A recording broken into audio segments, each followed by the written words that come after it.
Maybe we're gonna get the cat in here this time. Turn the camera this way. Darrow, say hi to everybody. Yeah. Alright. Hi everybody, my name is Heather Finley and I am here today with the books I read in November. Ooh, both cats are coming in. Maybe we'll get both cats on camera.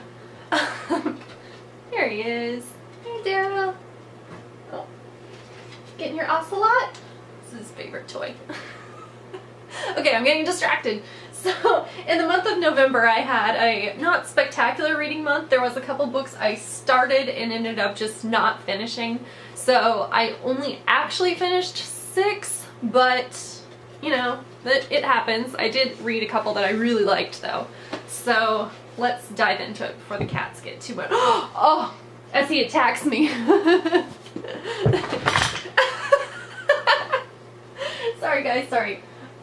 What he was attacking was this little string off of my notebook. Yeah. So let's really dive into it now.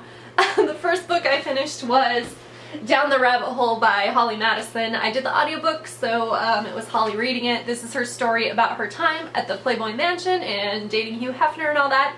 It was super fascinating. Like, you knew that bad stuff went down, but to hear it was just really fascinating, and I always enjoyed Holly and Bridget a lot on the TV show, so yeah, it was cool to see the behind the scenes. I actually still have the DVDs of that show at my house, and I had meant to bring them in to donate them, but I started watching them, and it's really interesting when she's talked about specifically how it was edited to not show the truth, and then you can watch it and you can really obviously see the edits when you know they were there. So yeah, it was good. Thumbs up. Enjoy.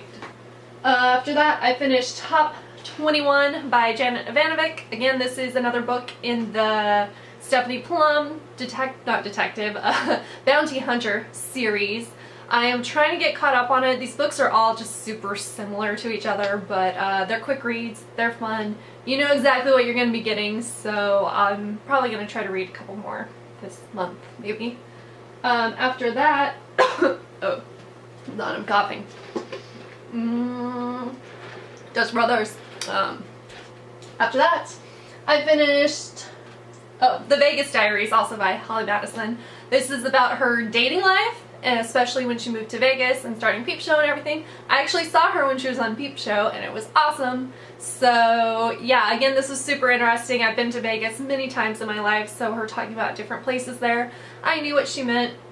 And yeah, I mean, being somebody who's in my 30s and still dating, it's super relatable what she was talking about. And it's interesting to try and put together who she's talking about, because like some of her relationships are public, but she didn't name people specifically. So yeah, another good book. Again, I did it on audiobook. After that, I finished what's probably going to make my like top favorite books of the year, and that is Crazy Rich Asians by Kevin Kwan. This is a story about, just like it says, crazy rich Asians, the very rich elite families in Singapore. These books are super interesting because not only are you getting like the fictionalized story of these different families that have all the power because they have all the money, but there also is just a ton of annotations that explain things they're referring to. So you get history, you get what things actually like mean in different languages, just a ton of different pop culture stuff, and it was just all really interesting, very well done, and I'm already reading the second book because I loved it so much, so highly recommend picking that up. After that, oh wait, did I actually finish 7 books? I am all over the place. I actually finished 7 books this month, I guess. 1, 2, 3, 4, 5, 6, 7, more than I thought. The other one that I finished was Hounded by Kevin Hearn. I've had this book for a long time, and this gets suggested pretty often by people saying if you want to check out an urban fantasy, to check out this series. I don't know how to say this without sounding like I'm trying to come off as like a feminist or something, which I mean I am, but I see a lot of guys recommend this series, and to me this was a pretty subpar urban fantasy. It was very plain. There was not a lot going on with the characters. I felt the main character was basically like fantasy fulfillment, where he was hooking up with every woman that came along, and honestly there was some like borderline racist stuff happening, because like multiple times it would point out that like a police officer was Hispanic, but then the one that had like a white sounding name, they wouldn't point out what race he was, so I just thought that was really weird to do. So yeah, unfortunately I was pretty disappointed by this series. It was a quick read.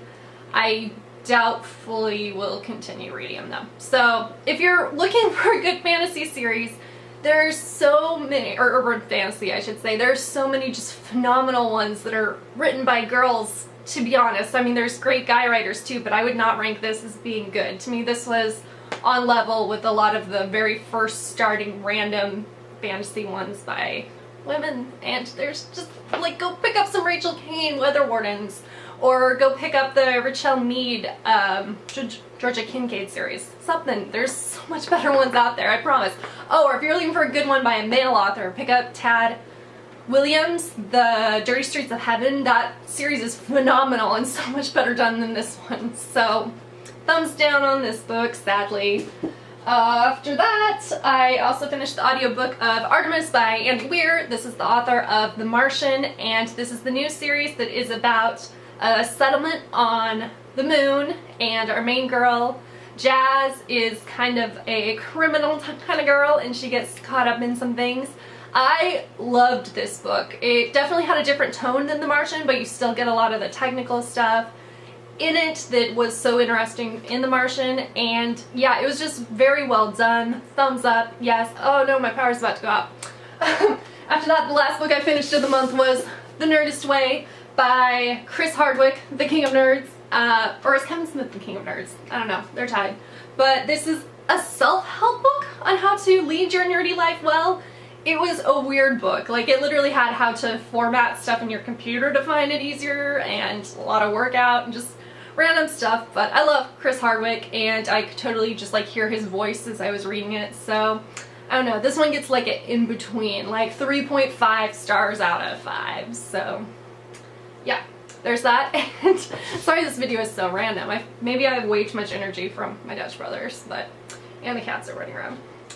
So yeah, let me know what you're reading during the month of December. I am actually at 90 books after November, so I'm trying really hard to hit the 100 book mark, but I'm trying to do a reread of 3 books that are really long, so I don't know if I'll hit 100 or not.